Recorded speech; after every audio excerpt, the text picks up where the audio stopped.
Hello viewers, my name is Theodore Obichike and you're welcome to Chant d'Afrique. Chant de l'Afrique, le chanson de l'Afrique. Sing Africa, the song of Africa, sing about Africa.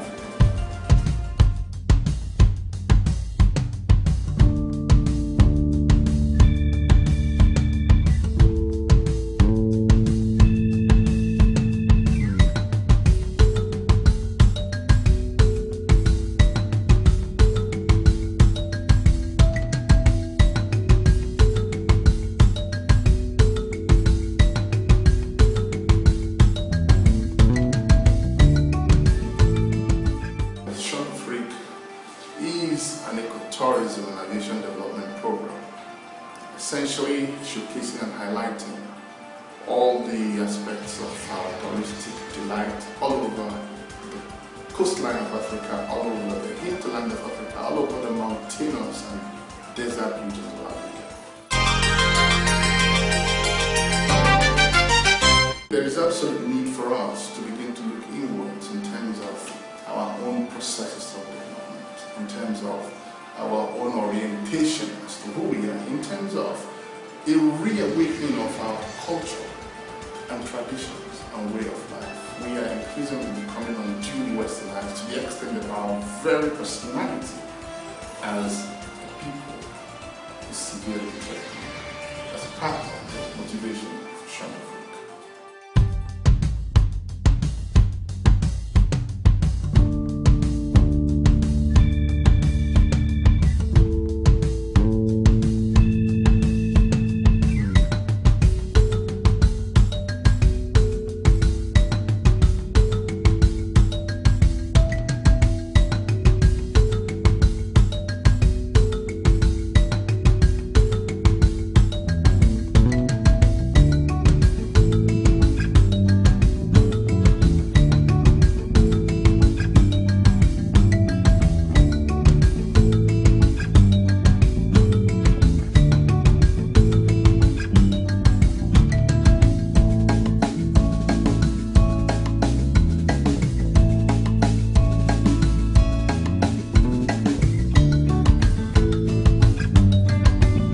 Welcome viewers to another episode of our program Chant d'Afrique Discovery Series.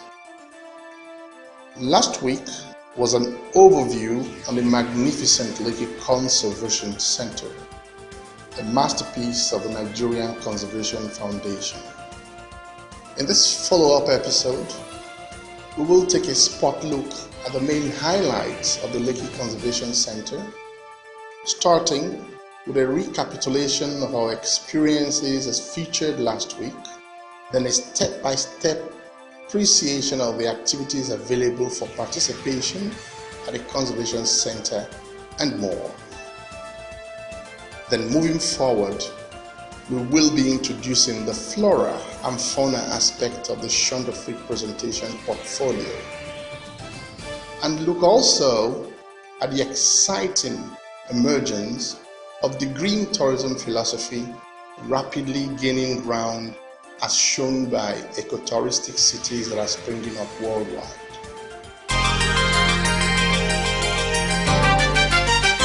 Here we are again on the special features of the Lekki Conservation Center. The Lekki Conservation Center is a 401-meter long canopy walkway, which indeed is a scenic attraction reputed to be the longest canopy walkway in Africa. It is an engineering feat, an amazing suspended swinging bridge walkway through the mosaic of vegetation types characterizing the Lekki Conservation Center Nature Park. It has the entry and exit portals connecting 6 towers, treating visitors to unique experiences, unforgettable chances to explore the nature park and get a bird-eye panoramic view of the habitat types and sites of the unique wildlife that inhabit the Lekki Conservation Center.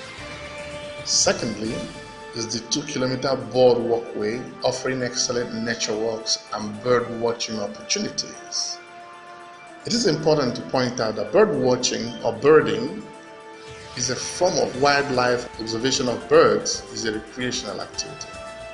Note that while a scientist who studies birds is called an ornithologist, there is no specific scientific name for a bird watcher. He or she is either a birder, as it's called in the United States of America, or a twitcher, as it's called in the UK.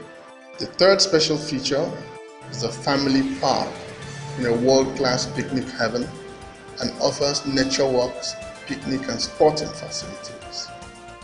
There are tree houses for an arboreal view of the park, I believe, nature stations for close observation of nature in its pristine state, bird hide still for bird watching enhancement, the swamp lookout station if you want to take a look at all manner of perhaps amphibious animals, crocodiles, alligators, monitor lizards, frogs, snakes, etc.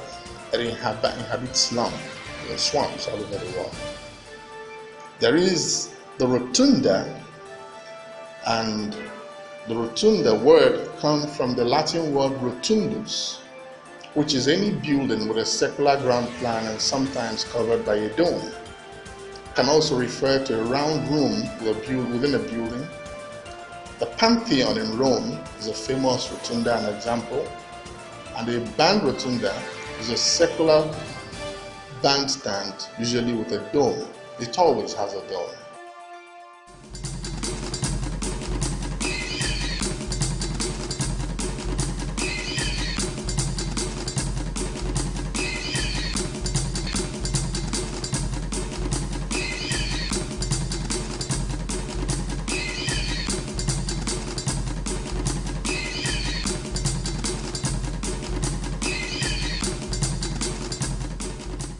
There are 96-seater gazebos. I'm sure you're going to want to know what a gazebo is for those who don't. A gazebo can be described as a freestanding or attached to a garden wall, roofed and open on all sides, provide shade, shelter, ornamental features in a landscape, and a place to rest. Some gazebos in public parks are huge enough to serve as bandstands or rain shelters. If the gazebos in the Lekki Conservation Center can take 96 people, then certainly it is big enough to serve as a bandstand or a rain shelter. We go on to the floor games, ludo, snake and ladder, draft, chess and street tennis. These are all to keep you actively occupied and enjoying yourself while you are at the Lekki Conservation Center. There is of course the koi and tilapia ponds, which I had mentioned last week. The tilapia ponds are tropical tilapia fish, very big in size and well taken care of. They actually pop out of the pond thinking that you are going to feed them. I guess they do that out of habit, because they're used to people coming to feed them. It's called Pavlov's operant conditioning instinct. And the koi is from Japan. They are big, beautiful fishes, white, black and red in color, extremely ornamental and very large. Then you have the beach volleyball courts and spectators pavilion. You have barbecue joints. Of course, everyone enjoys a barbecue where you get roast fish, chicken, beef, sausages, etc., etc. Yummy. I'm actually getting hungry just talking about it. There is, of course, the jungle gym facilities, the zip lines, the monkey bars. The jungle gym platform is actually a place or playground equipment made of different pieces of material such as metal pipes, ropes, etc., which children and adults can climb, hang, or sit. The very first jungle gym was invented in 1920 and patented under the trade name Jungle Gym. It was invented by a lawyer whose name is Sebastian Hinckley in Chicago in the United States of America. The term monkey bars appeared at least as far back as the 1930s, and other variations of the monkey gym process include the monkey instinct, monkey runway, monkey tag, etc., etc. But right here at the Lekki Conservation Center, we have the monkey bars anyway. Then finally you have the serene and secure environment.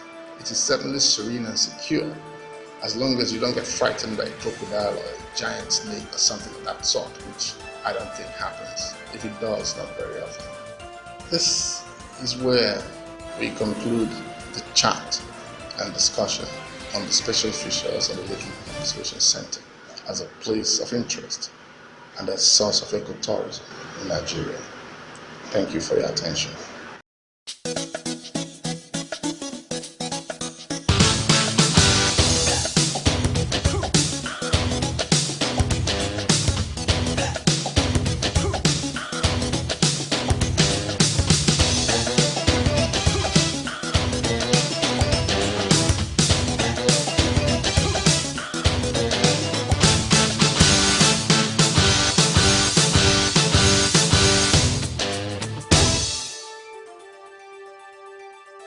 Having looked at the Goliath frog when we introduced the fauna aspect of our presentation on Chantefrique Discovery Series in this episode, we will continue our narratives on African unique floral attributes as the flora aspect by talking about the Nigerian national flower. Truth be told, I doubt that many Nigerians are even aware that our dear native land has a floral mascot. The beautiful national flower is the Coctu spectabilis. It is a very common sight in the Guinea Savannah, which is the most extensive vegetative belt in Nigeria, occupying nearly half of the country's land area or landmass. The Coctu spectabilis is a perennial herbaceous plant found in tropical regions such as those found in Africa, Asia, and the Americas. The flower can be seen on the country's coat of arms, though they mistakenly are represented as red flowers instead of yellow. The Coctu spectabilis or Coctus spectabilis, I've already said, is the national flower of Nigeria. The flowering plant identified by its bright yellow flowers surrounding its four leaves is part of the spiraling ginger family. The spiraling ginger plant, grown worldwide, comes in many different colors and flower shapes.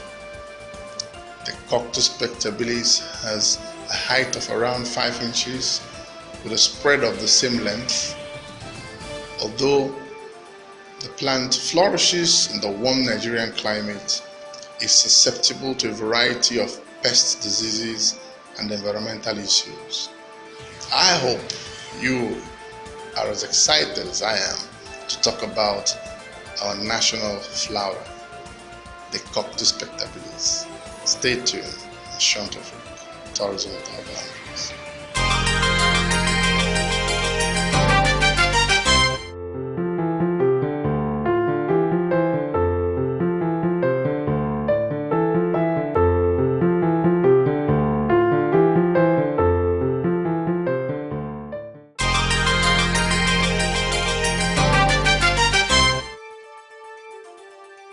The International Ecotourism Society defines ecotourism as responsible travel to natural areas that conserves the environment and improves the well-being of the locals.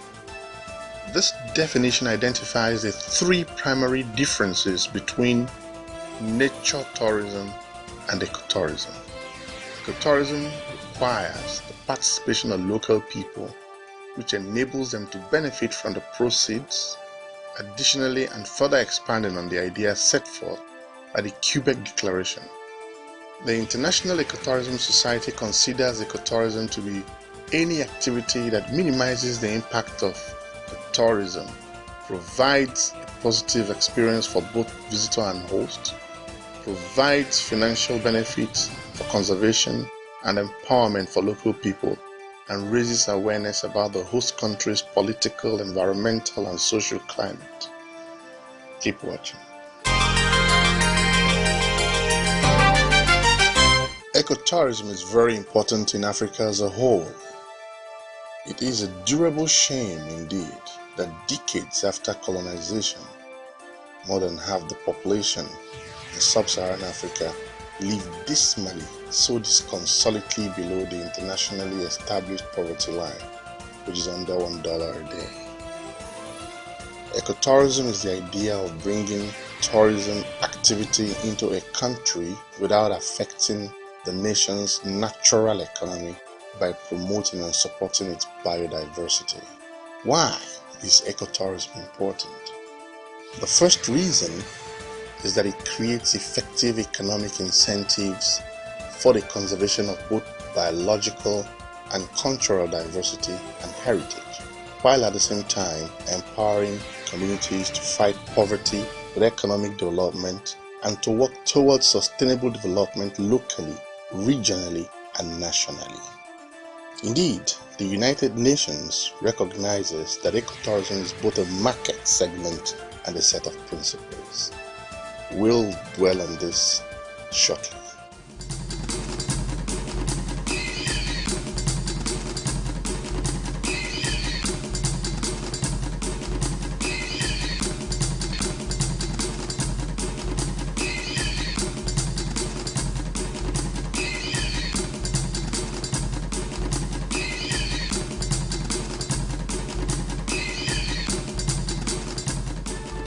It is an important part of tourism, indeed ecotourism, to have insights into the biogeography of the immediate environment one finds himself or herself in.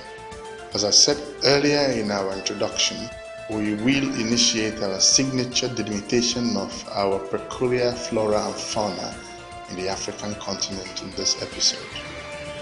I am sure many, especially the less curious, and the children in schools have no idea that the largest frog in the world is found in Africa. The Koranoa Goliath, also called giant or Goliath frog, is certainly a colossus of an amphibian. This hefty frog measures 30 to 33 centimeters long and weighs 3 to 3.2 kilograms. It can actually jump a distance of up to 3 meters at a go. It's found in Central Africa, mainly in the Cameroons and Equatorial Guinea, and has a life expectancy of 15 years. Wow! Talk about geriatrics in frogs. It's already enlisted as an endangered species. I wonder if the French, who are known to see frog legs as a delicacy, are indirectly responsible for the endangered species clause, because these frogs' drumsticks will certainly put even a turkey's own to shame. I am sure the local population in the immediate environment where these frogs exist must find them not only formidable to catch, given their leaping prowess, but also a major gustatory treat. You know, when it's caught and put to the pot. I wonder how frog stew or barbecued frog legs, perhaps frog soup, would taste. Might just be a thriller for all you know. Keep watching.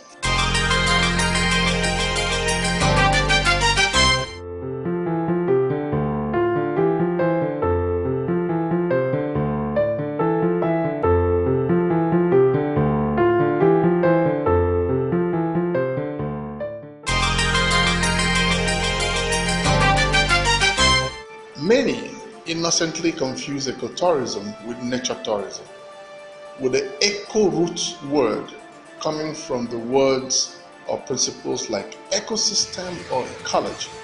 Agreed, ecotourism roots do lie within nature tourism, but its meaning has expanded to include much more. Ecotourism is not simply responsible tourism. Either or only. Responsible tourism could mean anything from staying at resorts with energy-efficient appliances, packing out your trash after a camping trip, and responsible tourism could be applied to the virtually any aspect of the tourism industry. It would seem as if the best definition of what ecotourism truly is a simple short acronym used by the East African tour operator Eco Resorts. ECO, that is ECO, stands for environmentally and community oriented. Tourism itself is the biggest sector of business in the world economy responsible for over 250 and counting million jobs and 11% of the gross domestic product worldwide. For 83 to 85% of developing countries, tourism is the principal foreign exchange earner, and it is the top earner for 1/3 of the world populous nations, which are mostly in Africa. With the growing momentum of the Green Revolution, ecotourism and responsible travel should prove to be a huge income generator for developing countries. It is growing geometrically popular and trendy, but it has never found popularity in a cause. But its newfound popularity is a cause of worry for many. From the communities intended to benefit from ecotourism, to tour operators and facilitators, and indeed major international organizations like the United Nations. Some of these concerns are addressed in the myths about ecotourism. Keep watching on Shantafrik, Tourism Without Boundaries.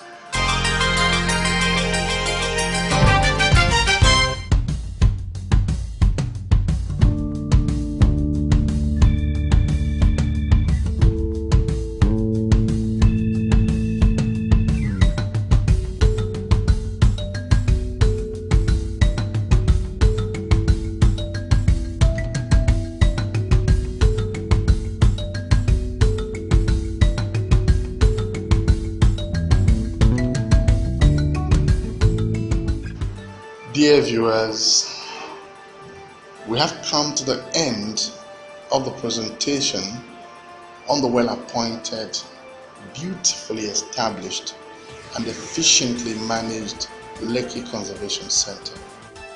We have not, however, concluded our discourse on ecotourism, green tourism, or responsible tourism in any way. It is a delightful work in progress, and we relish the unique opportunity to share our exciting experiences with you. As you may have observed, we adopt a historical and sociologically geographical approach in our presentations, essentially because our subject matter are spatially occurring, thereby rendering it by classification a geographically oriented activity in space. Expect more on our flora and fauna aspect, as well as other unique themes in African tourism development. Stay tuned to even more informative and exciting episodes coming your way on our Discovery series on Shantafrik, Tourism Without Boundaries. See you next week.